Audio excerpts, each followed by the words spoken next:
Eh bien, je crois que l'heure est venue et nous sommes très heureux de vous accueillir à la Maison des Travaux Publics pour cet atelier de bas de rentrée. Et le sujet va être, à mon avis, rempli de beaucoup de questions, beaucoup de réponses. Il y aura également. Et nous recevons donc pour le sujet quel rôle que l'énergie hydroélectrique dans la transition énergétique, nous recevons la députée Marie-Noëlle Battistel. Donc bonjour à toutes, bonjour à tous. Merci d'être présents avec nous.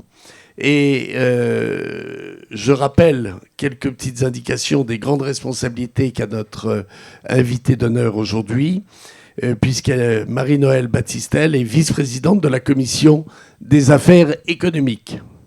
Mais ça ne s'arrête pas là, et aujourd'hui, ce n'est pas pour les affaires économiques que nous la recevons. Même si, Madame la députée, tout au long de vos mandats, vous vous êtes consacrée à la transition écologique et énergétique et à la sécurisation surtout du patrimoine hydroélectrique français.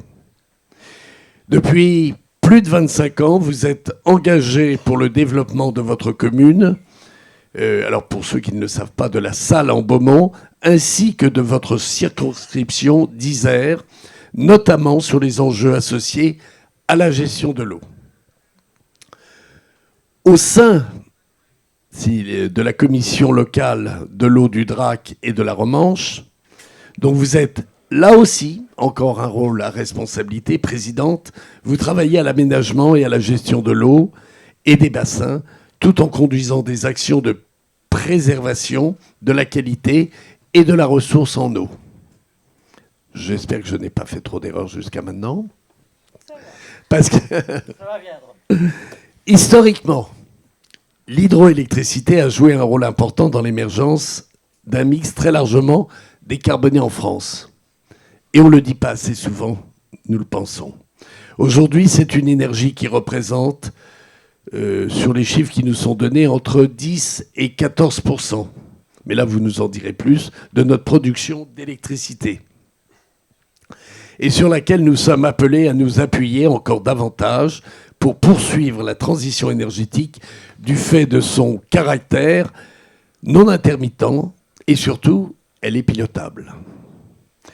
Pour cela, il faut cependant que des nouveaux investissements soient réalisés, et là les affaires économiques nous intéressent, infrastructures, et pour l'instant, ces financements sont, semble-t-il, bloqués, mais notre président en parlera.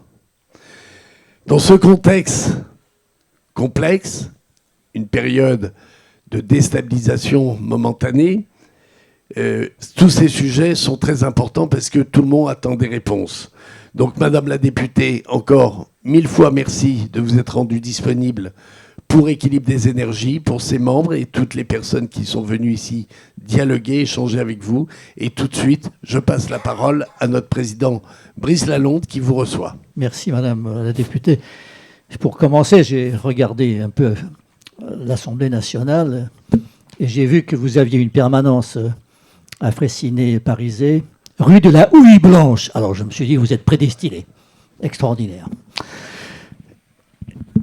En poursuivant sur le site de l'Assemblée nationale, j'ai vu que vous étiez avec Antoine Armand, vous aviez décidé de faire une mission d'information sur l'énergie hydroélectrique.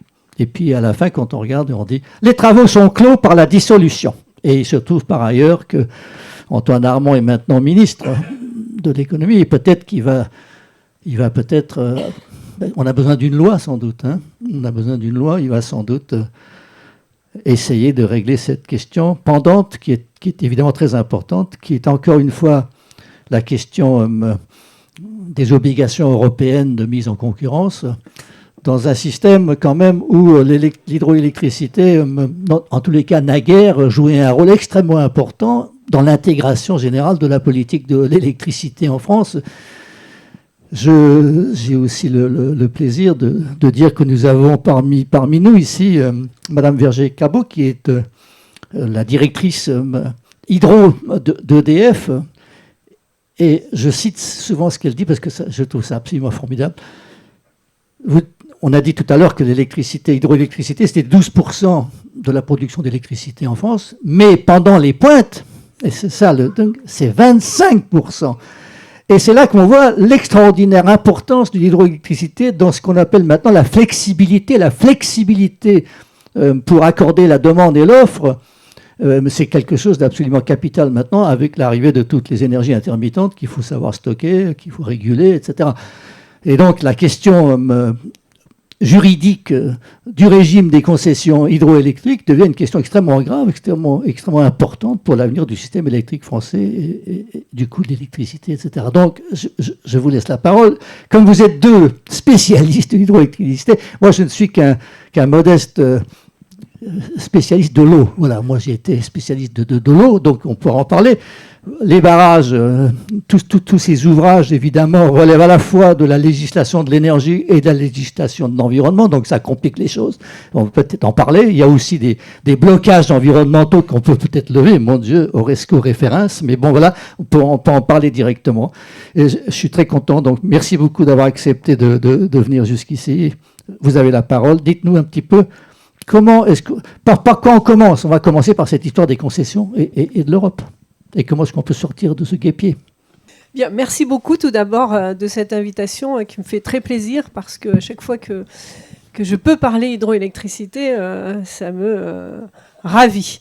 Bon, bonjour à toutes et tous. Je vais essayer d'éclairer un petit peu ce débat avec mon expérience personnelle. Vous l'avez retracé plutôt de manière très précise, donc je n'ai pas grand-chose à rajouter, si ce n'est que mon histoire avec l'hydroélectricité commence en 2008-2009, lorsque je suis présidente de la petite communauté de communes du Pays de Cors, où siège le barrage du Sauté, Cordéac-Sauté, et où je vois arriver un certain nombre d'opérateurs étrangers dans mon bureau de l'hydroélectricité, opérateurs de l'hydroélectricité, qui viennent me questionner sur la remise en concurrence des ouvrages hydroélectriques et donc le Sauté, et voir avec les élus que nous sommes quelles sont nos priorités, nos besoins, et nous faire des propositions sur des aménagements autour de cette retenue. Et donc là, je ne suis pas parlementaire à l'époque et je me dis, mais je comprends assez mal comment on peut envisager en France de mettre en concurrence des ouvrages hydroélectriques que je considère des ouvrages qui sont un patrimoine national important dans les vallées. Et pour moi, c'était assez étrange, mais en tout cas, je n'étais pas encore vraiment dans le sujet. Et puis en 2010, je suis élue députée à l'Assemblée nationale sur une élection partielle. Et j'essaie de comprendre un peu mieux ce qui se passe. Voilà un petit peu le début de mon histoire avec l'hydroélectricité, sachant que la 4e circonscription de l'Isère est une circonscription riche en hydroélectricité, puisqu'elle a évidemment le barrage dont je vous parle, qui est à 10 km de chez moi, mais aussi la steppe de Grand-Maison, que tout le monde connaît, et le magnifique ouvrage de Romanche-Gavet, dont on est tous très fiers. Et donc, je pense qu'Emmanuel l'est aussi, mais en tout cas, les habitants de ce territoire également, parce qu'il a restitué à la vallée un aspect totalement naturel, avec une optimisation de 40%, je crois. Emmanuel me contredira si ce n'est pas ça, ce qui est évidemment extrêmement important. Donc les années passent un petit peu, rien ne se passe vraiment. Et en 2012, lorsque je suis dans la majorité, j'ai eu l'occasion d'interroger Delphine Batho, qui était alors ministre de l'écologie et de l'énergie, sur sa vision de cette remise en concurrence des ouvrages hydroélectriques français. Et elle me répond à ce moment-là qu'elle n'y est pas favorable et qu'elle souhaiterait que nous cherchions des solutions alternatives à cette mise en concurrence. Et donc c'est là où je me suis engouffrée dans cette petite brèche et j'ai pu faire la première mission sur l'hydroélectricité pour rechercher ces solutions alternatives que j'ai écrites dans un rapport avec un collègue des Républicains, Éric Stroman, et nous avons donné un certain nombre de préconisations et d'orientations pour éviter la mise en concurrence. Alors, si je vous dis ça, c'est qu'aujourd'hui, lorsque je vais refaire cette mission que nous avons démarrée, j'aurai probablement d'autres propositions, parce qu'en 10 ans, les choses ont évolué. Et puis, la question de l'eau, et là, je me tourne vers vous, puisque vous êtes un spécialiste de l'eau. Je suis d'ailleurs intervenue dans cette même salle sur les questions de l'eau et de la gestion de la ressource et des crues également. C'est un lien aujourd'hui qu'on fait beaucoup plus facilement entre la production d'hydroélectricité et la gestion de la ressource en eau, ce qui n'était pas forcément le cas il y a 10 ans. Et donc les enjeux de l'eau croisent évidemment de manière très importante ceux de la production d'hydroélectricité. Et donc il y aura peut-être un appui beaucoup plus important entre la relation entre ces deux biens que j'ai envie de dire communs, qu'est l'eau et l'énergie, qui devient un bien de première nécessité. Voilà un petit peu pour l'histoire ancienne. Désolée si je suis un peu longue, mais ça me permet de reposer un petit peu le débat. Et puis 10 ans se passent avec évidemment des rapports assez réguliers et des interventions de ma part très nombreuses à chaque fois que je voyais un ministre sur cette question d'hydroélectricité. Ma seule satisfaction aujourd'hui, c'est qu'en 10 ans, on n'a pas résolu le problème, mais on n'a pas non plus mis un seul des ouvrages français en concurrence. Et ça, je crois que c'est déjà le premier, une partie du combat qui est gagné. Mais aujourd'hui, il faut évidemment trouver une solution pérenne, puisque, vous l'avez dit, ça bloque les investissements qui sont nombreux et dont les opérateurs ne peuvent envisager évidemment sereinement d'investir quelques centaines de millions d'euros dans un ouvrage, alors même qu'il pourrait en être dessaisi 1 ou 2 ans plus tard. Oui. Donc il faut évidemment une stabilité juridique de ces ouvrages. Oui, excusez-moi, je ne veux pas vous interrompre, mais c'est surtout pour signaler qu'en effet, la question est importante, puisque ces investissements, tous les investissements sur l'hydroélectricité sont capables de nous ramener de 10 à 20% de plus. Enfin, je veux dire, et donc c'est considérable. Et donc l'enjeu est très très important. Donc si on ne fait pas ces investissements, d'abord c'est pas bon pour les ouvrages, et ensuite on va perdre des capacités de production très importantes. C'est pour ça que je vous interromps juste pour dire ça.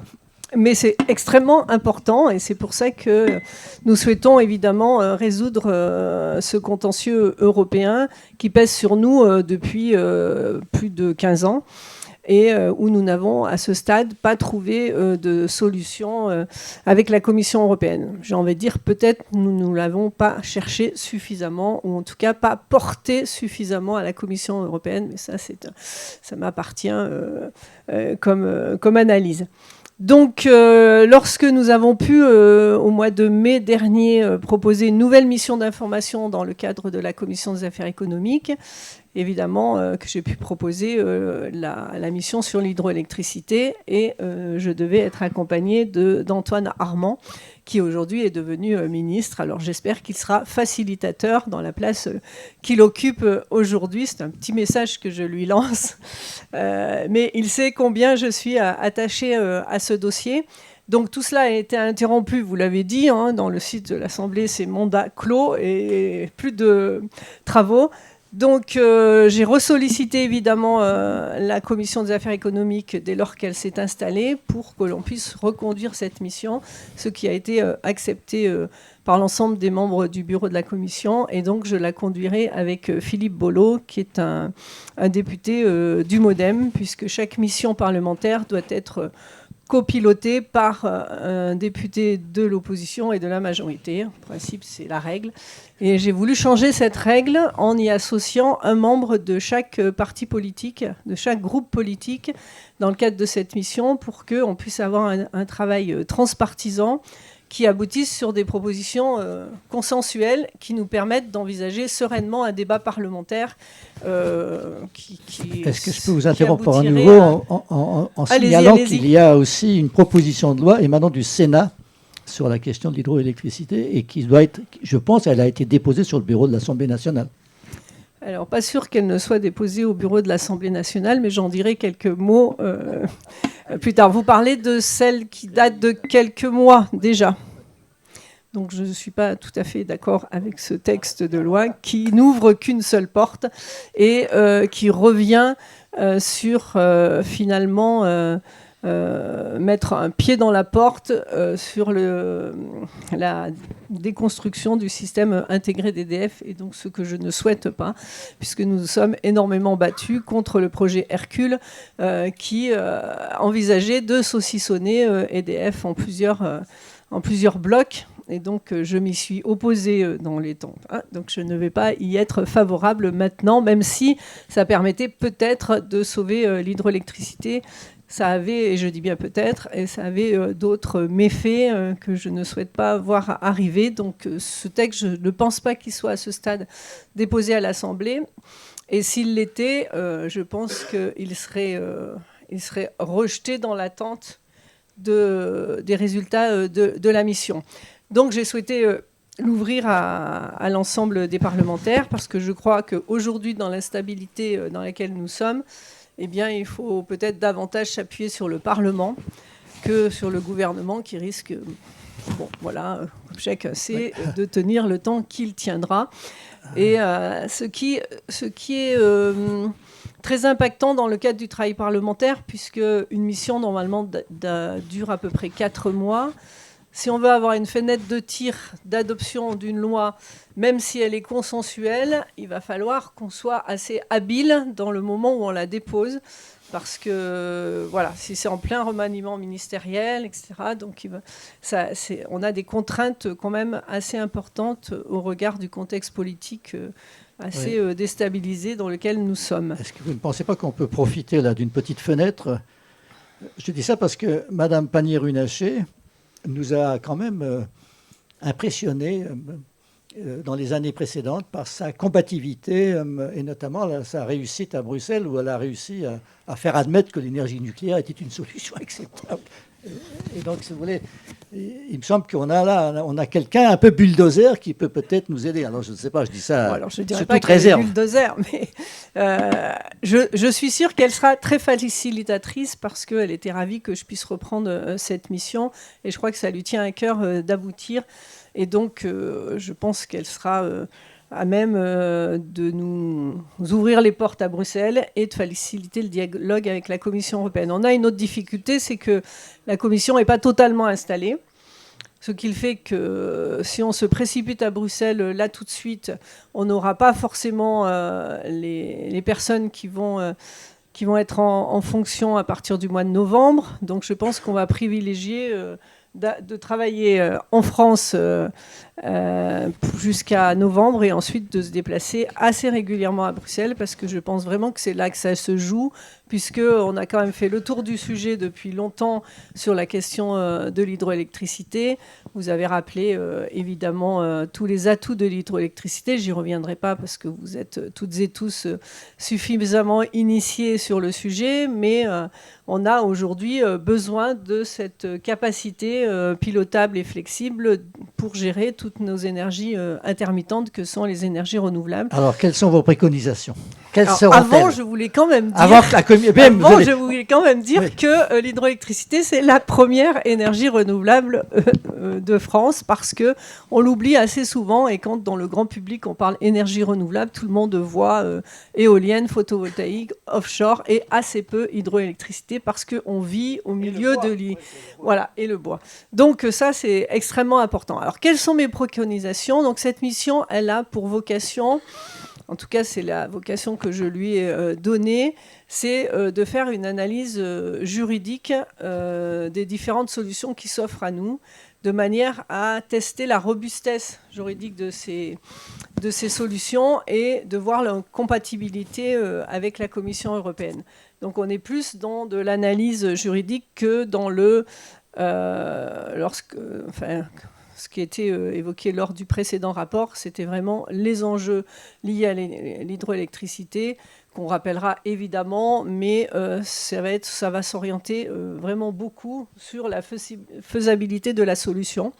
Donc, ce qui nécessite un débat extrêmement important avec Bruxelles. Alors, quelles sont ces solutions ? Alors, je rappellerai, la première, je vais les mettre dans l'ordre de préférence peut-être. La première, qui est extrêmement ambitieuse, mais néanmoins qu'il faut tenter, c'est la modification de l'annexe de la directive concession européenne, qui a été écrite en 2014, donc elle a 10 ans. En 10 ans, on a eu des évolutions, notamment climatiques, qui nous permettent aussi de revenir vers la Commission pour débattre de l'enjeu de l'hydroélectricité et de pouvoir mettre dans l'annexe la dérogation sur l'hydroélectricité, comme l'Allemagne en son temps l'avait mise sur l'eau. Ça, c'est la première que je vais tester. Ensuite, nous avons la solution de la quasi-régie, qui était une solution qui avait été élaborée lors du projet Hercule, qui est une solution, évidemment... Alors, toutes les autres seront par défaut, pour moi. La seule qui serait de manière très positive, c'est celle que je viens de vous énoncer. Donc, tester la question de la quasi-régie. Ensuite, il y a le changement de régime, c'est-à-dire passer du régime concessif au régime d'autorisation. Aujourd'hui, en France, nous avons à peu près 2000 ouvrages qui sont sous régime d'autorisation. Ce sont des petites capacités de 4,5 MW. Et au-dessus, nous avons environ 300 ouvrages, 350 ouvrages hydroélectriques au-dessus de 4,5 MW et qui sont donc sous le régime concessif. Alors, quelle est la différence ? C'est surtout une différence de propriété des ouvrages. Dans les autorisations, les opérateurs sont propriétaires des ouvrages, alors même que sur les gros ouvrages, en régime concessif, c'est l'État qui est propriétaire des ouvrages, c'est donc un patrimoine national. Et les opérateurs ont une concession, et ils exploitent donc nos barrages sur une durée très longue, de 75 ans en moyenne, pour le compte de l'État. Donc il y aurait cette possibilité de changer de régime, donc de passer toutes les concessions en régime d'autorisation. Il s'agit, là il faudra un texte de loi évidemment, et il s'agit aussi de ne pas prendre le risque qu'entre le passage de changement de régime, c'est-à-dire le texte de loi, et ensuite l'attribution des ouvrages aux opérateurs, qu'on soit sécurisé de manière à ce qu'il n'y ait pas de contentieux nouveaux qui puissent poindre.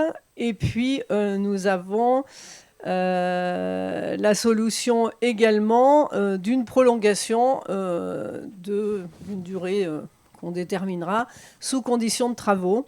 Ça avait été fait pour la CNR en 2019, sous condition de travaux qui, d'ailleurs... fait parler de lui en ce moment, puisque c'est le projet Renergia qui était à l'étude sur le Rhône et qui a été, à la surprise de tous pendant la dissolution, stoppé par un ministre démissionnaire qui gérait les affaires courantes. Donc c'était donc une affaire courante que le projet Renergia, ce qui est un message pas très bon, je pense, pour les nouveaux ouvrages, quels qu'ils soient. Parce que je pense qu'il faut aller jusqu'au bout des études. Stopper en milieu d'études, ce n'est, à mon avis, pas responsable du fait que dès lors qu'on aura une contestation quelconque sur n'importe quel projet, si on ne va pas au bout des études pour prouver que soit oui, il faut le faire, soit non, il ne faut pas le faire, mais en tout cas, il faut aller au bout. Et là, ce n'est pas ce qui a été choisi à ce stade, donc je trouve ça... pas très bon signal. Voilà un petit peu les grandes lignes des... Est-ce qu'il y a quelqu'un qui représente Engie ici ? Non, pas sûr, c'est pas. On va voir son avis. Il y a pas. Bon. CNR, Engie, non. Bon.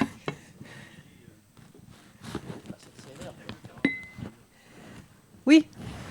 Oui. Mais la CHEM, davantage.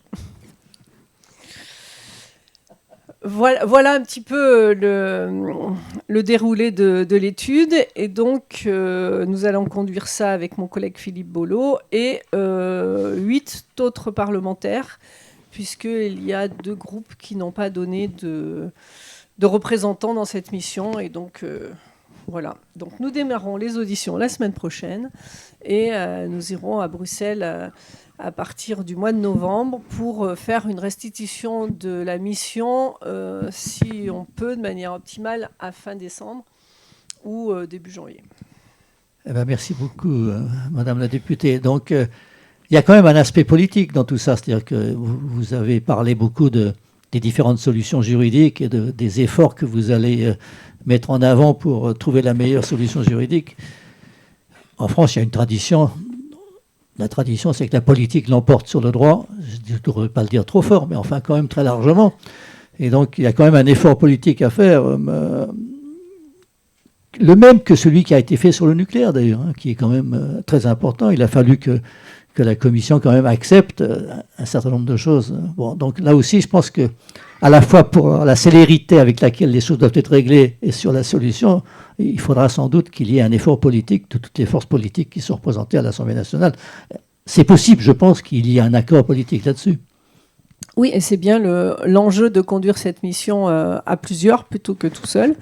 Et ensuite, on souhaite la conduire aussi avec les syndicats, de manière à ce qu'il y ait une force aussi puissante, à la fois des parlementaires et des syndicats. Et si on a réussi avec le nucléaire, peut-être, alors là je vais être un peu provocatrice, peut-être y a-t-on mis plus d'énergie, entre guillemets, et plus de volontarisme que pour aller porter le sujet de l'hydroélectricité, qui souvent fait les frais d'autres négociations, et je ne rentrerai pas dans le détail de toutes les autres négociations qui sont en cours à Bruxelles, et je ne voudrais pas que l'hydroélectricité puisse faire les frais des différentes négociations, donc nous allons aller porter la voix de l'hydro à Bruxelles de tous les moyens, avec tous les moyens que l'on pourra. Peut-être, alors il y a des questions, peut-être ce serait maintenant le moment de dire tout ce qu'on peut faire maintenant dans l'hydroélectricité pour améliorer la situation. Il y a quand même ce remarquable ouvrage qui s'appelle la STEP, hein, le fait de pouvoir stocker et renvoyer l'électricité au moment où on en a besoin, quoi, hein. Et ça, c'est formidable. Est-ce qu'on peut construire de nouvelles STEP? Quelles sont les possibilités? Je sais que même alors la Compagnie nationale du Rhône, par exemple, dit qu'elle peut même en faire sur le Rhône. Mais ça, c'est à plus longue échéance parce qu'il faut partir de zéro, en quelque sorte. Tandis qu'il y a des endroits où c'est peut-être déjà plus facile. Est-ce que vous pouvez peut-être nous en dire un mot ou peut-être, madame... Oui, effectivement, il y a à la fois les projets d'optimisation, hein, sur les ouvrages existants qui sont nombreux, et dès lors qu'ils sont conséquents, ils obligeraient à une mise en concurrence. Donc, en fait, il faut pouvoir autoriser sans mise en concurrence. C'est ce qui a été prévu dans la loi de 2019 par un amendement que j'avais porté et qui autorisait les augmentations de puissance sur les ouvrages existants, avec un équilibre du montant des travaux, de la puissance développée supplémentaire, etc. Donc, 6 ou 7 projets avaient été posés sur la table du ministre après ce texte de loi, et il a fallu presque 5 ans pour qu'on appose la signature au pied de la page. Donc, c'est vous montrer aussi l'inertie qu'il y a dans l'administration dès lors qu'un texte de loi est voté. Ne parlons pas du décret qui va bien derrière et qui traîne quelquefois trop longtemps. Et ensuite, il y a l'application par les services. Et je ne crois pas dire de bêtises, mais aujourd'hui, tous les projets déposés ont reçu l'accord du gouvernement pour pouvoir faire ces augmentations de puissance qui sont extrêmement importantes et puis assez peu contestées, voire portées par les différentes associations, notamment environnementales, qui considèrent que l'ouvrage est existant, qu'il n'y a pas d'impact supplémentaire sur l'environnement et que c'est là où il faut mettre tous nos atouts. Et puis, il y a les nouveaux ouvrages, nouvelles STEP, notamment Redena en France, mais aussi d'autres. Et on sait combien les STEP sont importantes, vous l'avez dit en introduction, sur leur capacité développée au moment de la pointe. Et donc, j'ai la chance dans ma circonscription d'avoir la STEP de Grand Maison, dans laquelle j'étais encore la semaine dernière, et qui est un ouvrage extrêmement impressionnant, mais aussi fort utile pour l'équilibre de notre système électrique. Mais je pense qu'Emmanuel en dira beaucoup mieux que moi sur les potentialités qu'il reste encore dans l'hydroélectricité française. Oui, merci. Merci à tous les deux. Effectivement, on a pas mal de capacités de construction ou d'augmentation de notre capacité de STEP. C'est d'ailleurs une des raisons pour lesquelles, même si le sujet juridique il dure depuis plus de 10 ans, et ben maintenant c'est quand même assez urgent de le régler parce qu'on a besoin de cette flexibilité pour pouvoir insérer plus de renouvelables, ça a été dit.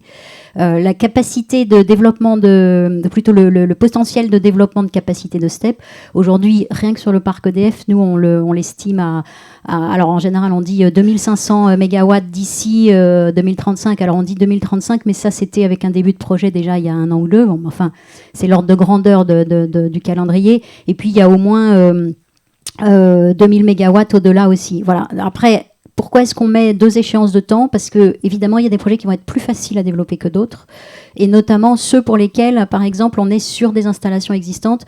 Dans le Massif central, par exemple, on a une steppe de Montésic qui aujourd'hui fait 900 MW, dont on pourrait augmenter la puissance à peu près de moitié, donc 450 MW. Ça veut dire que c'est... Pourquoi est-ce qu'il est faisable plus rapidement? Parce qu'en termes d'impact environnemental, on ne crée pas de nouvelles retenues, on utilise les retenues existantes, simplement on augmente la puissance dans la connexion entre les deux retenues. Il y a aussi des situations où on a des retenues existantes à des altitudes différentes, ce qui est nécessaire pour faire une steppe, mais aujourd'hui elles ne sont pas connectées. Il suffit de les connecter pour pouvoir les faire fonctionner en steppe. Ça va apporter de la puissance de flexibilité. Il suffit, ça veut dire qu'il faut faire un trou dans la montagne. Absolument.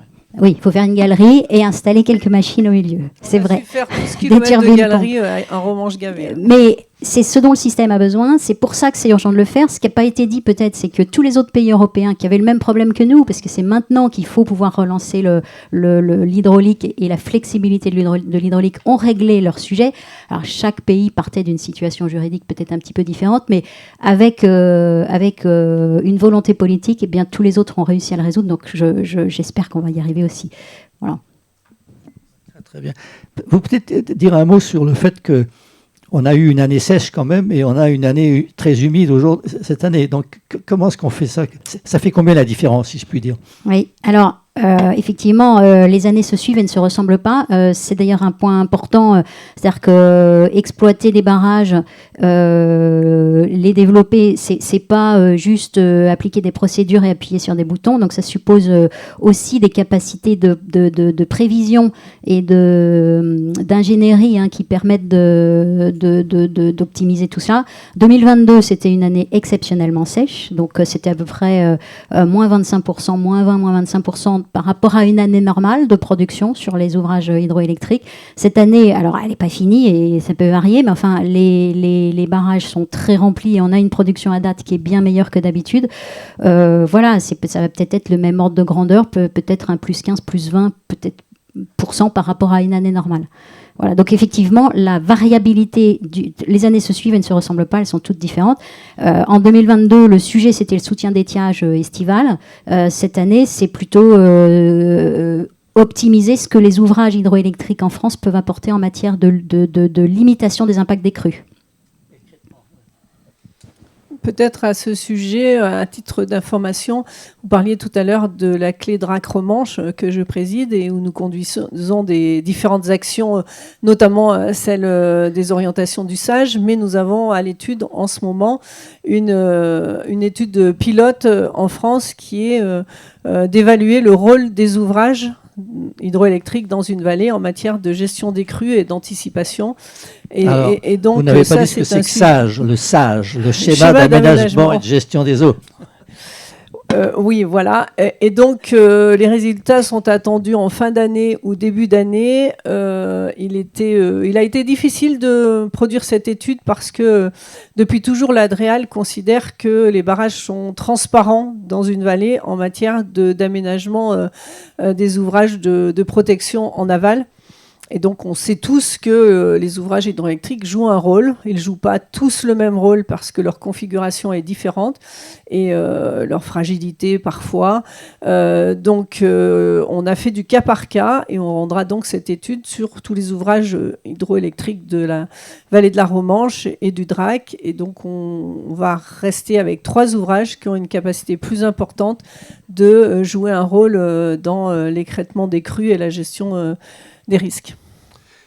Bien, je pense, Président et Madame la députée, nous allons commencer les questions avec autant les personnes qui sont ici dans la salle que les gens qui sont à distance également.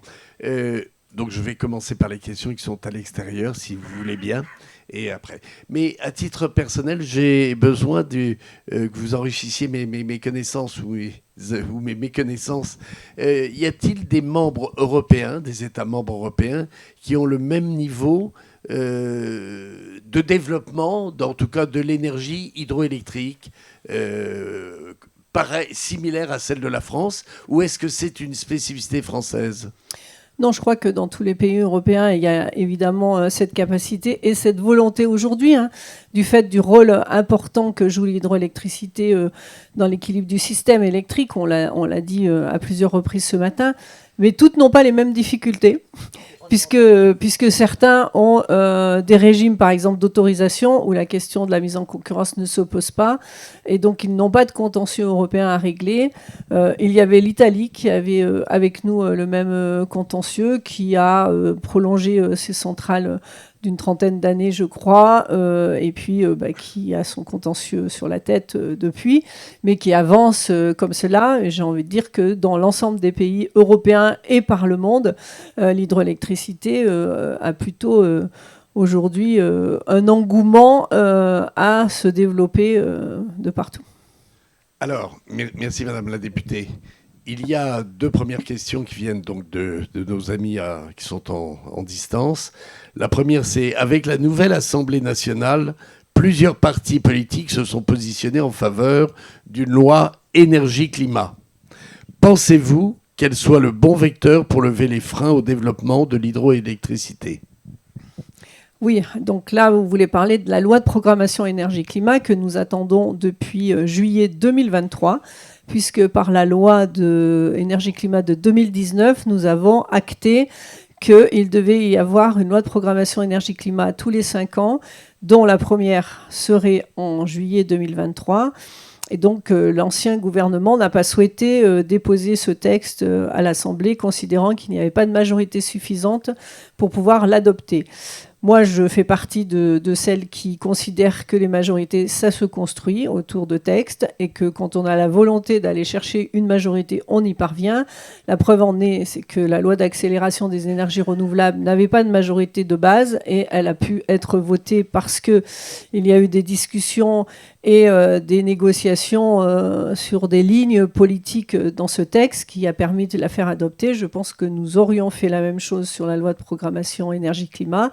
Et donc moi, je ne désespère pas qu'elle puisse être aujourd'hui portée, puisque Antoine Armand, il n'y a pas plus tard qu'une quinzaine de jours, était dans une table ronde comme ça avec moi au CER, au syndicat des énergies renouvelables, et il a porté de la même façon que moi le fait qu'il y avait besoin de cette loi de programmation énergie-climat qui détermine ensuite la programmation pluriannuelle de l'énergie. Alors, est-ce que c'est le bon vecteur pour le sujet qui nous occupe ? On peut y mettre effectivement des données, mais par contre, je ne suis pas sûre qu'on puisse tout mettre dans ce texte et peut-être faudra-t-il une loi spécifique pour la question de l'hydroélectricité, notamment si on change de régime. Mais en tout cas, c'est au moins l'intention d'avancer et cette loi de programmation est indispensable, à mon avis. Écoutez, Madame la députée, on est très heureux chez Eden de vous entendre sur ce sujet. Nous avons beaucoup débattu à l'intérieur avec l'ensemble de nos membres et de nos entreprises membres de cette loi de programmation énergie-climat, car elle donnait un cadre du moyen terme qui était important et qui donne une stabilité, en tout cas, pour pouvoir que nos entreprises puissent s'engager sérieusement et mettre les investissements qui vont bien au bon endroit. Il leur faut ce cadre du moyen terme. Donc, on est très heureux d'entendre que vous soyez dans cette direction-là.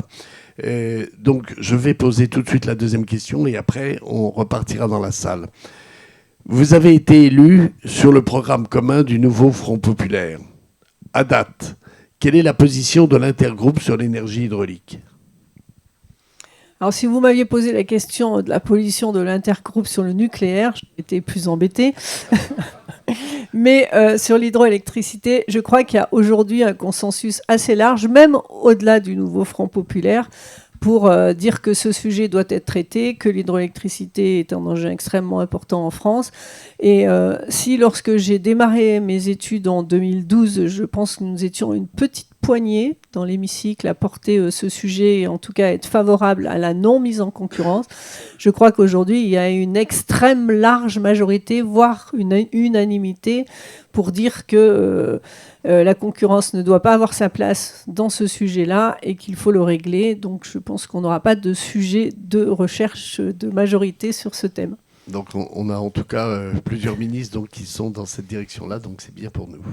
Je voudrais juste parler un peu de l'histoire de ces questions-là.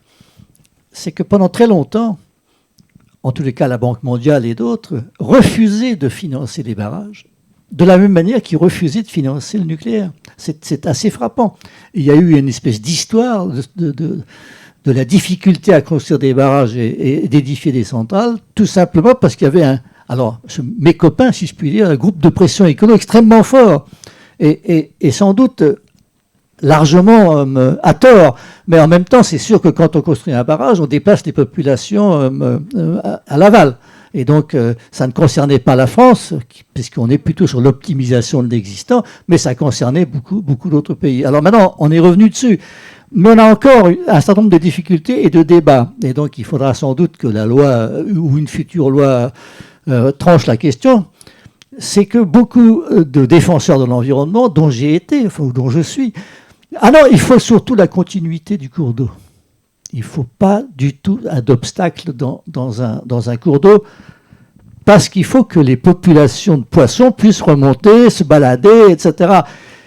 Bon, alors je ne sais pas si c'est uniquement la seule raison, mais ce verrou est extrêmement fort. Et nous avons une loi sur l'eau qui s'appelle la LEMA, ou je ne sais pas comment on s'appelle, qui disait qu'il fallait absolument respecter la continuité des cours d'eau et qu'il y avait un certain nombre de cours d'eau sur lesquels il est absolument interdit de construire un ouvrage.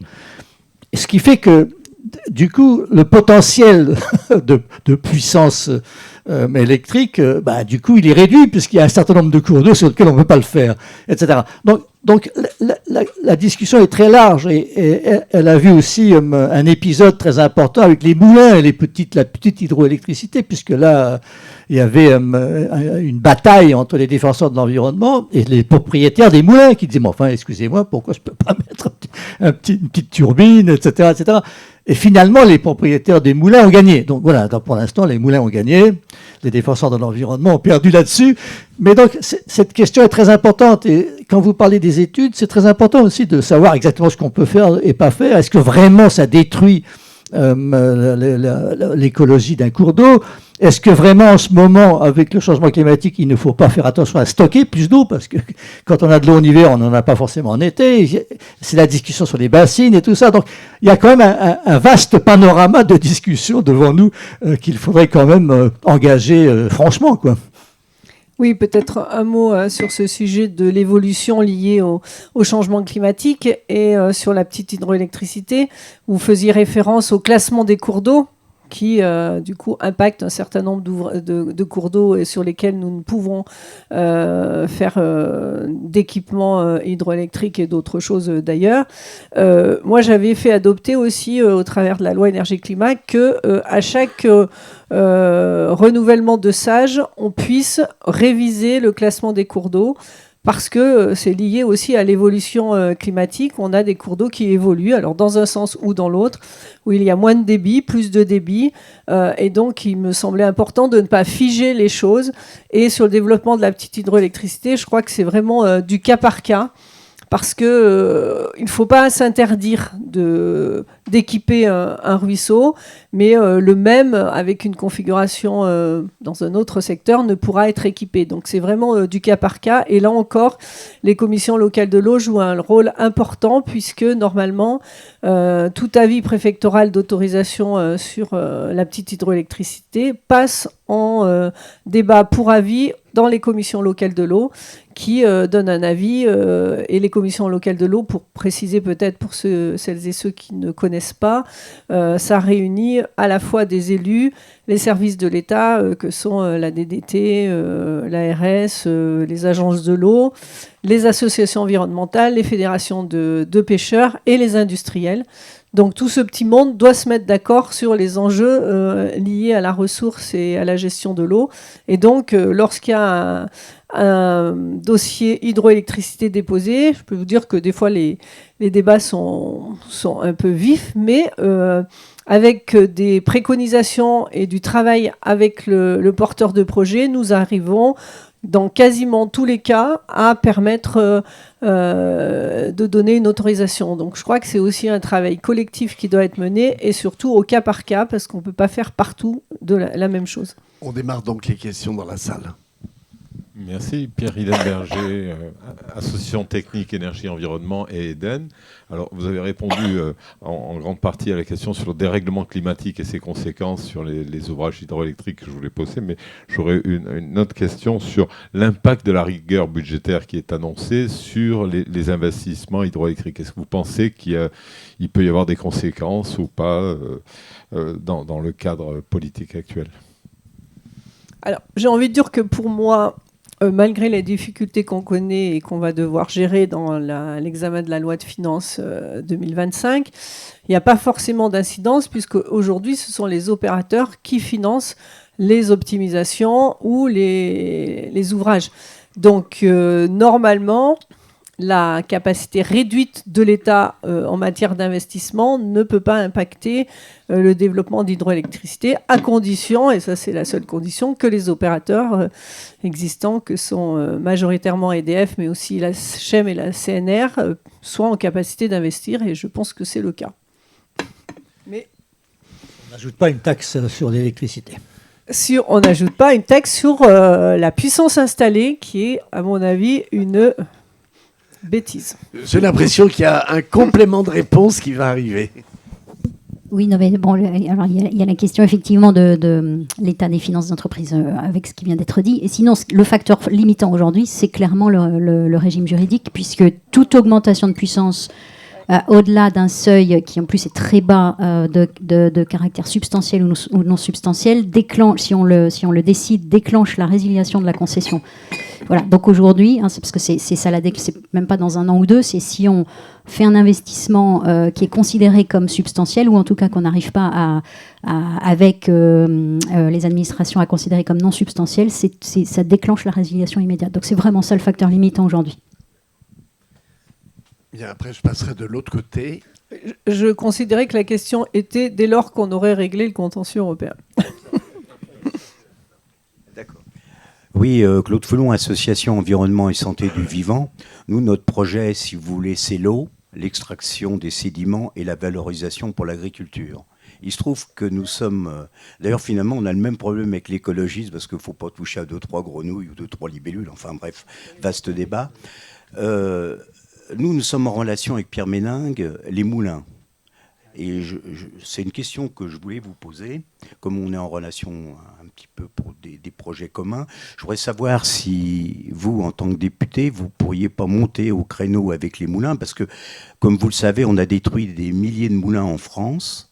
Et je pense qu'en aval, on pourrait peut-être en reconstruire, parce que les technologies maintenant ont évolué. Je voudrais avoir votre avis là-dessus, de monter au créneau ensemble. Qu'est-ce que vous en pensez, Madame la députée? Bon, ce débat a eu lieu de manière très importante il y a un an et demi. Et donc, la question des moulins, vous l'aviez dit, les moulins ont gagné, comme vous l'avez dit. Après, sur le sujet, doit-on autoriser de nouveaux moulins? J'ai envie de dire que c'est la même réponse que pour la petite hydro, c'est-à-dire c'est vraiment du cas par cas. Et on ne peut pas mettre des moulins partout selon la configuration des cours d'eau et surtout de leur débit. Donc c'est un peu la même réponse, c'est cas par cas. Cas par cas, il y a plusieurs techniques en plus, parce qu'il y a le fil de l'eau, il y a les microturbines, il y a des tas de trucs, quoi. Bonjour, Muriel Bozelli de Montel News. Oui, j'ai une question pour vous, Madame Battistel. Donc, vous avez parlé des options possibles, mais laquelle, selon vous, a le plus de chances d'aboutir? Parce que vous avez fait un ordre de préférence pour vous, mais laquelle peut fonctionner? Et je voulais savoir également si l'architecture actuelle à Bruxelles était plus favorable aujourd'hui pour cette demande. Et dernière question, est-ce que vous estimez, ça fait 15 ans que ça dure cette affaire, est-ce que vous estimez qu'il y a eu un manque de volonté politique en France sur ce sujet? Alors, la première question sur quelle est la solution qui a le plus de chances de réussir, ça va dépendre en fait des analyses juridiques que l'on va conduire pendant cette mission et des discussions que nous aurons à Bruxelles. Moi, j'ai envie de dire que la plus difficile à obtenir, c'est peut-être la révision de la directive concession, parce que ça ouvre des champs extrêmement importants. C'est pour ça que je me limite à demander la révision de l'annexe et pas de la directive, ce qui restreint un petit peu le sujet. Ensuite, sur les autres, il y a aussi une vision qu'on veut de la gestion du patrimoine de l'État. Aujourd'hui, si on passe en régime d'autorisation, je vous l'ai dit tout à l'heure, on transfère l'actif aux opérateurs. Vous allez me dire, bon ben, EDF est 100% État, c'est pas très grave que ce soit EDF ou l'État, c'est la même chose. Sauf que EDF est 100% État aujourd'hui, on ne sait pas s'il le sera demain, puisque ce qu'on peut faire dans un sens, on peut évidemment le faire dans l'autre. La CNR n'est pas 100% État et ni Engie. Donc il faut qu'on s'entoure de précautions pour avoir un retour à l'État dès lors qu'il y aurait un changement de capital de l'entreprise, ou en tout cas une cession, même partielle, de manière à ce que l'État puisse réattribuer ou pas l'ouvrage. Voilà. Donc ça va être toutes ces analyses qui vont nous permettre d'évaluer les chances d'aboutir. Je pense qu'on est à peu près à équivalent de chance, sauf la première, sur l'acceptation. Alors si Bruxelles est plus ouverte à l'acceptation aujourd'hui de cette discussion, je pense que oui, sur le plan, alors pas politique, mais plutôt de la question énergétique. On a aujourd'hui, et on l'a vu lors de la crise énergétique liée au Covid, on a besoin de plus de production sur la plateforme européenne. Donc pour moi, assez intuitivement, la Commission européenne devrait être beaucoup plus facilitatrice pour que l'ensemble des pays membres puissent produire le plus possible, c'est-à-dire investir sur de l'hydroélectricité, puisque c'est le sujet, qui ensuite pourrait déposer cette énergie sur la plateforme européenne et donc servir à tout le monde. Donc je pense que la configuration aujourd'hui devrait permettre une discussion plus favorable, mais encore faut-il qu'elle le soit. Et sur la dernière question, est-ce qu'il a manqué de volontarisme ? Clairement, oui. Moi, je dis que oui, même si pendant le début de l'étude, j'étais dans la majorité. Et donc, je considère que ça n'a pas été porté suffisamment et ça ne l'a pas été suffisamment depuis. On a porté d'autres sujets de manière plus forte et on a emporté le morceau. Là, on ne l'a pas suffisamment porté et j'espère que ce sera la bonne année où nous allons porter ça. Très bien. Et alors, justement, un peu une question. Franchement, au Parlement européen ou même à la Commission, qui a intérêt à défendre le régime de la mise en concurrence des concessions? Est-ce qu'il y a vraiment une force politique qui va défendre ça? C'est purement idéologique. Le marché, ouais, c'est purement idéologique. C'est du dogme. Il n'y a pas beaucoup d'opérateurs privés qui vont porter plainte en disant c'est dégueulasse, je voulais absolument ce barrage-là. Enfin, on n'en voit pas beaucoup. On ne va pas dire ça, parce que je pense que certains sont aux aguets depuis de nombreuses années. Mais aujourd'hui, le contexte a quand même changé. Après, on ne parle que des barrages existants. On peut tout à fait envisager que demain, on puisse autoriser, donc sous le régime d'autorisation, de nouveaux ouvrages qui seraient à la fois construits et payés par d'autres opérateurs que sont nos opérateurs historiques. Mais aujourd'hui, on doit garder notre socle de patrimoine national et de production sécurisée interne dans le giron français. Et je ne vois pas ça différemment. On n'aurait pas dû voter la loi NOM. Bien. C'est ça. On va continuer les questions donc, dans la salle et après je reprendrai pour celles qui sont à distance. Jean-Paul Aghetti, Excelsium. Madame la députée, comme vous le savez, dans une vie antérieure, j'ai eu à gérer les droits article 8. Alors là, l'article 8, c'est quoi? C'est l'article 8 de la loi de 8 avril 1946, dans des ouvrages qui ont été nationalisés et pour lesquels les bénéficiaires, les ex-filiales Péchiney en la circonstance, ont eu des droits pendant très longtemps et jusqu'en décembre 2022. Donc l'article 8 est arrivé à la fin. La prolongation des concessions hydrauliques sous une forme ou sous une autre ne peut-elle pas être un outil et refaire naître l'article 8 au bénéfice des sites électro-intensifs et hyper électro-intensifs? La circonstance, je pense au Claveau, qui est l'endroit d'ailleurs où nous sommes rencontrés la première fois il y a 10 ans, je pense déjà. Et ne pensez-vous pas que dans un projet de loi, on pourrait associer d'une part la prolongation de la concession, mais également une sorte de débit réservé ou de droit historique à ces bénéficiaires dont les ouvrages ont été nationalisés?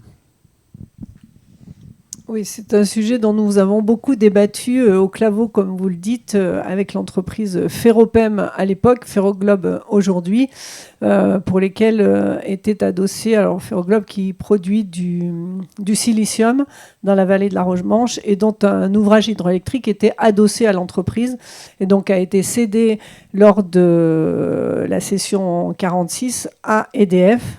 Et donc, les droits couraient jusqu'à 2020.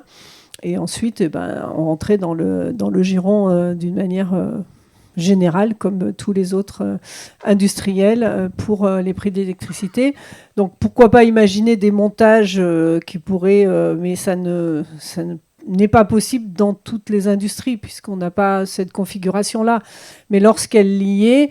Pourquoi pas? C'est un sujet qui peut être débattu et ça rejoint toute la question de la construction du prix de l'électricité sur lequel travaille EDF depuis un petit moment et de la question du prix aux consommateurs électro-intensifs pour lesquels on a une obligation de fournir un prix pas trop élevé de manière à ce qu'il reste compétitif sur le marché français et qu'on n'ait pas des délocalisations supplémentaires alors même que l'on a désindustrialisé de manière extrêmement forte dans ces dernières décennies. Merci Madame la députée. Gérard Turc, architecte. J'ai deux questions à vous poser. Est-ce qu'il y a encore techniquement la possibilité en France de faire des grands barrages ? Et puis, deuxième question, on nous dit que, je pense que c'est vrai, qu'il va plus y avoir de glaciers, beaucoup moins de manteaux neigeux. Comment est-ce qu'on va alimenter les barrages avec l'obligation de maintenir un certain débit dans les cours d'eau, hein, un étiage minimum, en particulier pour le refroidissement des usines nucléaires. Comment est-ce que vous allez pouvoir gérer ça au niveau... parce qu'en plus, il va peut-être falloir les vider, pas au moment où on a besoin d'électricité. Enfin là, il va y avoir un vrai gros problème à gérer. Je pense que c'est une question partagée avec Emmanuel Verger. Bon, pour ma part, oui, il y a des possibilités d'ouvrage aujourd'hui en France, notamment les steppes dont on a parlé tout à l'heure. Sur la question de la pluviométrie et de la ressource en eau, oui, les glaciers diminuent, mais la pluviométrie ne diminue pas actuellement. En tout cas, sauf... pas toujours.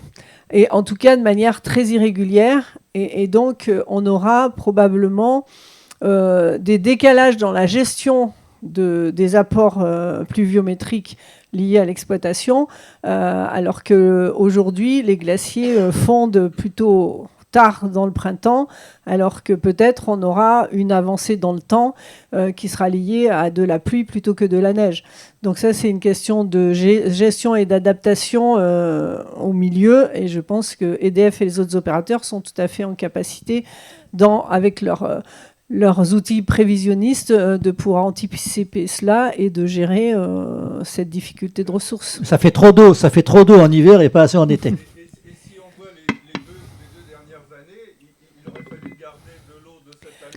Eh bien, les steppes. Alors d'abord, effectivement, les steppes, elles, ne répondent principalement qu'à des considérations de production d'électricité ou de placement de la production d'électricité, de flexibilité au système électrique, alors que nos autres ouvrages hydroélectriques, peut-être c'est un chiffre qu'on n'a pas donné pour l'instant, mais qui est important, déjà aujourd'hui, on a plus des 2/3 de nos ouvrages qui ne font pas que de la production d'électricité, qui font ce qu'on appelle du multi-usage de l'eau, donc du soutien d'étiage. Alors, vous avez dit notamment pour les centrales nucléaires, vraiment pas que. Il y a aussi le soutien pour l'eau potable, parfois, parce que alors c'est plutôt une question de positionnement des pompes, s'assurer que le niveau de la rivière va rester suffisamment haut pour que les pompes puissent fonctionner. Ça va être l'agriculture, beaucoup. Ça va être les activités touristiques. Alors d'ailleurs, diverses activités touristiques. Si on prend Serre-Ponçon, des activités touristiques qui ont besoin d'avoir un niveau de lac suffisant et stable autant que possible sur la période estivale, alors que les sports d'eau vive vont vouloir des lâchers d'eau. Voilà, donc déjà aujourd'hui, on vit avec ces questions de multi-usage et c'est évidemment ces intérêts à laisser passer l'eau, pas au même moment, selon le prisme avec lequel on prend les choses. Voilà, donc ça, c'est des choses qu'on sait gérer puisque c'est déjà le cas. Sur les précipitations qui tombent plus sous forme d'eau et moins sous forme de neige, c'est très vrai, et d'où l'importance d'avoir une expertise très forte pour être capable de prévoir ce qui va se passer. Mais oui, ça impacte notre gestion des lacs, du remplissage des lacs. En revanche, il n'y aura pas moins de précipitations avec le changement climatique. Alors bon, Brice Lalonde répondrait mieux que moi, j'en suis sûre, mais la seule chose qui est certaine, c'est l'augmentation des températures. Ça va plutôt accélérer le cycle de l'eau. Donc ça va plutôt augmenter les précipitations à la maille planétaire. Ensuite, elles vont être différemment positionnées dans le temps, donc effectivement avec peut-être une répartition saisonnière un peu différente, et aussi peut-être dans l'espace avec des régions qui seront peut-être plutôt moins favorisées que d'autres. Par exemple, sur la moitié nord de la France, l'essentiel des modèles montre plutôt une augmentation des précipitations. C'est peut-être moins le cas sur le pourtour méditerranéen. Oui, voilà. On est à la moitié, au milieu. La France est coupée en deux. Voilà. Mais la seule chose certaine, c'est l'augmentation de température. Sur l'évolution des précipitations, les modèles ne donnent pas tous la même chose. Et d'ailleurs, les derniers scénarios climatiques montrent plutôt un panel des scénarios qui s'est élargi. Et puis, si je peux juste ajouter que les centrales nucléaires, c'est la différence entre prélèvement et consommation d'eau. Les centrales nucléaires rejettent l'eau dans la rivière, simplement elle est un peu plus chaude, quoi. Certes, il faut de l'eau quand même. Bien, 2 questions de l'extérieur. Vous avez parlé du texte proposé par le Sénat sur l'hydroélectricité. Pouvez-vous nous en dire plus sur les propositions qu'il formule et sur les raisons pour lesquelles elles ne vous paraissent pas adaptées ? Alors, sauf erreur de ma part, si on parle bien du même texte, ça a proposé plutôt d'avoir un peu comme la quasi-régie, mais à isoler la partie hydroélectricité de l'entreprise EDF, puisque je parle d'EDF parce que c'est la partie, la production la plus importante d'hydroélectricité en France. Et donc, ça mettait à mal le système intégré d'EDF. Et donc, moi, je suis opposée à la déstructuration de l'entreprise EDF, que je considère devoir rester une entité globale à la fois avec ses différentes activités. C'est plus en ce sens que sur le fait de trouver la solution pour régler la question de la mise en concurrence. Deuxième question, merci Madame la députée. L'énergie hydraulique permet également de produire de l'électricité avec les mouvements de la marée. Que pensez-vous du potentiel des hydroliennes ? Alors, étant élue de montagne, je suis moins familiarisée avec la question des hydroliennes, mais c'est vrai que c'est un sujet qui est beaucoup plus débattu aujourd'hui. Moi, je crois qu'on ne peut pas s'interdire de solutions innovantes et que c'est aussi le cas par cas. Où est-ce que c'est le plus pertinent? Où est-ce que c'est l'équilibre économique est le meilleur?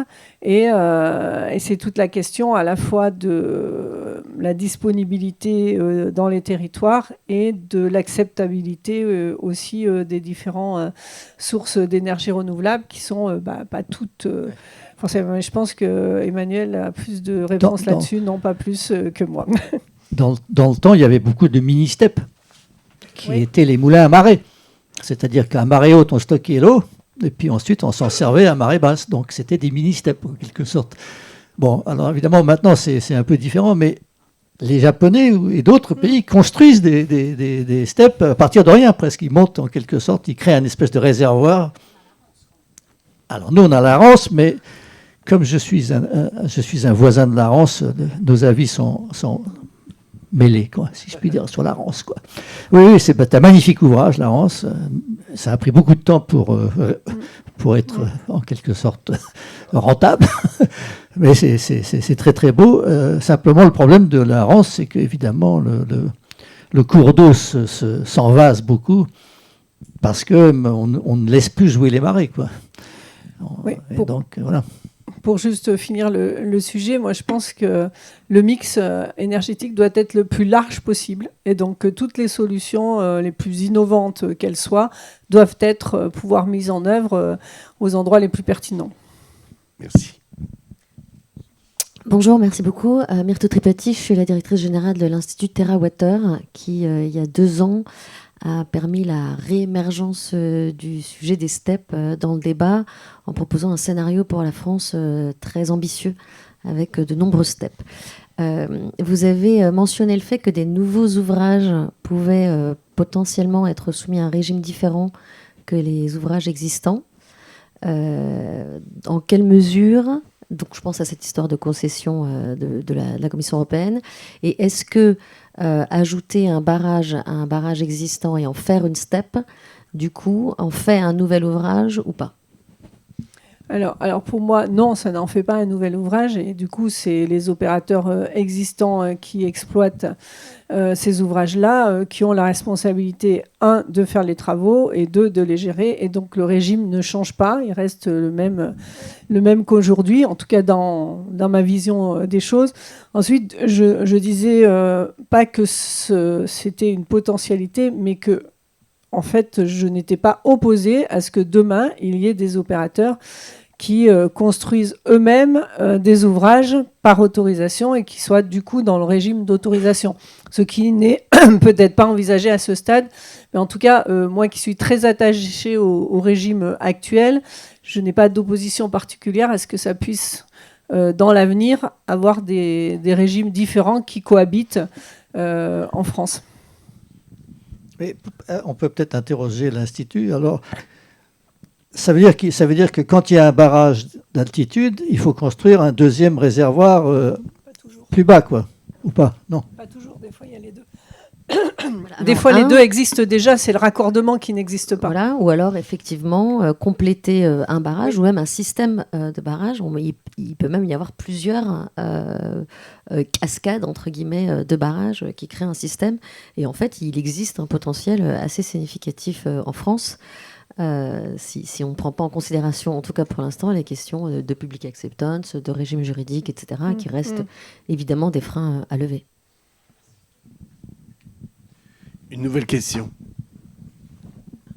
Oui, Irène Inchospé, journaliste à l'Opinion. Donc, si j'ai bien compris, il n'y a que l'Italie et nous qui avons ce type de contentieux en Europe, ou pas, ou il y en a d'autres. Non, il y avait l'Espagne, le Portugal, il y en avait d'autres, mais en fait, toutes n'ont pas la même configuration que la France. En fait, on reste presque le seul à être sous ce régime-là avec ce contentieux sur la tête. Donc, ce qui est plus difficile, d'ailleurs, à trouver beaucoup d'alliés pour changer le régime, puisqu'on est presque les seuls. Les autres ont résolu leurs problèmes pour la plupart parce que, souvent, ils étaient en régime d'autorisation.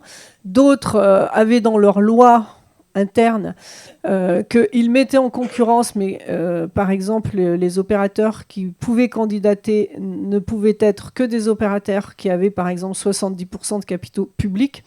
Donc, si on appliquait cette règle en France, il n'y aurait que EDF qui pourrait concourir à tous les renouvellements.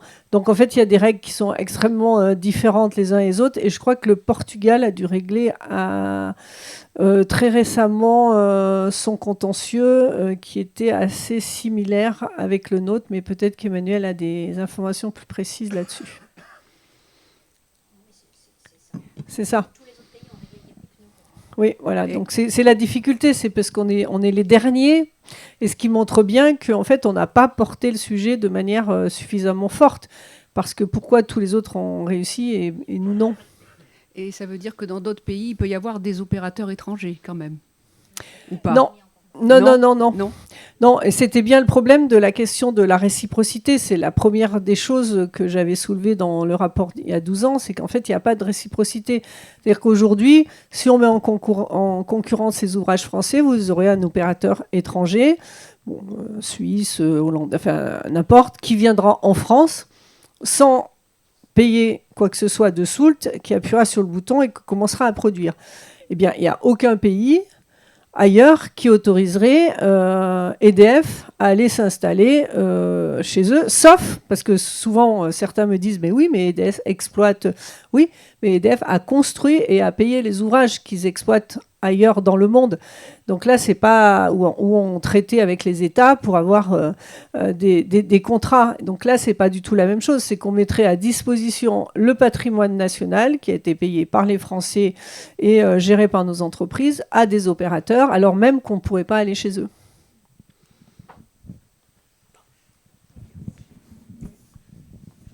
Alors, j'ai une nouvelle question qui vient de m'arriver. Vous avez parlé du manque de visibilité de l'hydroélectricité comme énergie renouvelable majeure en France. Et c'est vrai qu'on en parle souvent déjà entre nous, en dehors de cet atelier. On est déjà le premier pays, je veux dire, avec les ENR. Comment pensez-vous que l'on puisse davantage sensibiliser le grand public sur cet enjeu et sur cette reconnaissance de la France, je veux dire, dans sa production ENR via l'hydroélectricité?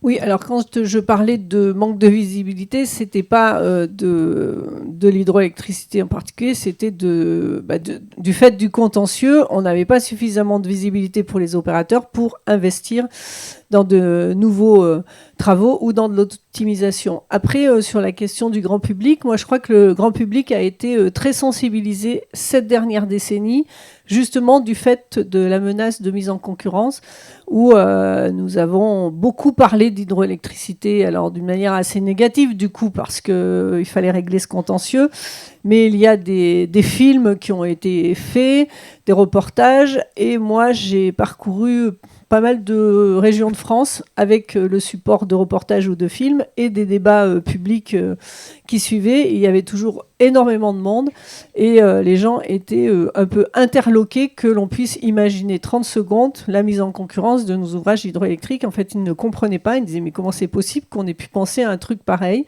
Et je pense que le public s'est emparé de cette question et qu'aujourd'hui, les citoyens français sont très majoritairement opposés à la mise en concurrence, mais au-delà de la question du monde politique. Oui, Patrick Lederman, Académie et Technologie. On n'a parlé que d'augmentation de puissance pour les steppes, mais on peut à puissance identique augmenter la capacité, l'énergie en mégawattheure en augmentant la taille des bassins de rétention sans changer toute la partie tunnel, équipement électromécanique, ce qui permet d'augmenter la durée de la flexibilité pour le système électrique, qui peut aussi avoir un intérêt important. Donc, qu'est-ce que vous en pensez ? Oui, quand je parlais d'augmentation de puissance, c'était un raccourci, mais il y a aussi dans le texte le suréquipement. Donc, on peut aussi relever un certain nombre d'ouvrages, pas tous, hein, parce que chacun, ou alors augmenter les volumes, comme vous le dites, oui. En particulier aussi sur les sujets soutien d'étiage, un multi-usage de l'eau, c'est aussi bien sûr, il peut y avoir un intérêt au-delà de l'intérêt électrique. Bien. Encore une question, mais on va essayer qu'elle soit rapide, si elle est vraiment très importante, puisque... Attendez, je vais vous apporter le micro. Sur la propriété, le barrage de Chambon, Madame la députée, c'est pas EDF qui l'a construit. Il a été construit par des multipropriétaires, Alefroge et Camargue, CUA, compagnie d'éthylène, Keller et Leleu. Donc, je veux dire, EDF n'a pas construit tous les barrages en France, puisque certains ont été nationalisés. Voilà, c'était juste ma remarque. C'est pour ça que je cite toujours le patrimoine national d'État. Donc, on va passer... Oui, un certain nombre de barrages ont été, c'est ce qu'on disait tout à l'heure, captés dans le giron de EDF au moment du passage de la loi de 46. Donc là maintenant, parce que le temps court, je regarde l'horloge et on sait que vous avez beaucoup d'occupations. Je crois que vous avez même déjà attendu pour un autre événement. Donc on va essayer de respecter le timing. Donc une dernière question et notre président va conclure. Merci beaucoup. Très rapidement, une question qui me semble qu'on n'a pas beaucoup abordée, qui est que la perception des Français de l'impact environnemental des barrages. Beaucoup de résistance vient du fait que les Français ont l'impression que l'impact est négatif, est important, alors que quand on compare à toutes les autres énergies bas carbone, il est en réalité extrêmement restreint et se transforme rapidement d'ailleurs en un bénéfice écologique et environnemental. Comment proposez-vous qu'on résolve cette mauvaise perception ? Alors, moi, j'ai envie de dire qu'habitante d'un secteur où il y a beaucoup de barrages, j'ai pas l'impression que les gens soient négatifs par rapport aux ouvrages hydroélectriques. Au contraire, ils en bénéficient assez largement.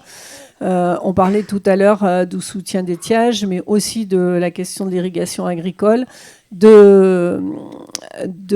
tourisme et des différentes activités touristiques. Donc, en fait, les collectivités et les habitants aujourd'hui bénéficient de manière extrêmement positive des ouvrages hydroélectriques. Alors après, si on devait aujourd'hui construire un grand lac dans une vallée, bon, ça serait évidemment à nouveau un traumatisme comme ça l'a été à l'époque. Donc il faudrait évidemment choisir les endroits où, un, il n'y a pas d'impact humain, et deux, où les apports environnementaux seraient supérieurs, comme vous le dites, dans le temps à la situation actuelle. Mais je ne pense pas qu'il y ait un effet négatif aujourd'hui autour de l'hydroélectricité et des grands ouvrages, en tout cas des existants. Après, il y aura probablement dans le cas, alors pas dans le cas des steppes avec les raccordements, puisqu'on va travailler sur de l'existant, et là je crois qu'il y a plutôt un sentiment très favorable pour optimiser ce qui existe déjà. Après, sur les nouvelles installations, et on va revenir dans le sujet des bassines ou des retenues collinaires, moi je crois qu'il ne faut pas s'interdire aujourd'hui de petites retenues, y compris qui ne sont pas pour l'hydroélectricité, pour l'irrigation ou pour l'alimentation, l'abreuvage des bêtes en alpage, par exemple.